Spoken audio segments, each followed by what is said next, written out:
Ho sempre sperato che le indagini proseguissero e non venissero interrotte, perché ho sempre sperato, prima di tutto come cittadino, poi come legale di Elvo Zornita, che si trovasse il colpevole o i colpevoli di questi attentati. Anche l'avvocato dell'unico indagato per gli attentati di una bomber si schiera con chi chiede alla Procura di Trieste di riaprire le indagini sui 34 attentati che hanno insanguinato il nord-est dal 94 al 2006.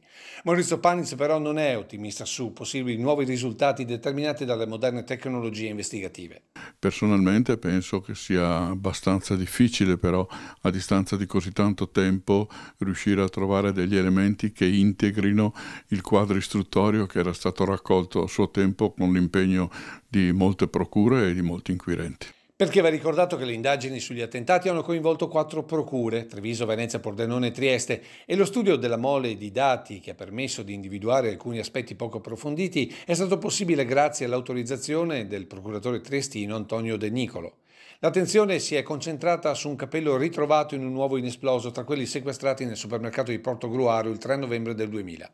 Poi c'è la nuova testimonianza della 28enne Francesca Girardi, che nel 2003 raccolse un pennarello esplosivo sotto un'arcata del Greto a Ponte di Piave.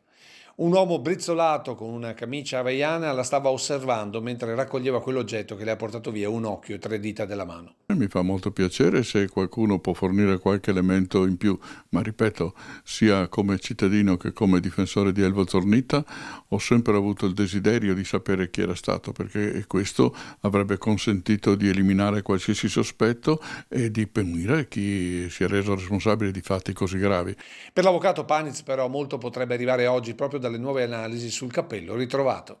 Ci sono stati episodi che sono stati sviscerati a distanza di notevole tempo, pensiamo all'omicidio della Marchesa Filo della Torre a Roma con la scoperta di un DNA che a suo tempo non si era potuto individuare esattamente e che ha determinato la responsabilità dell'allora suo cameriere filippino.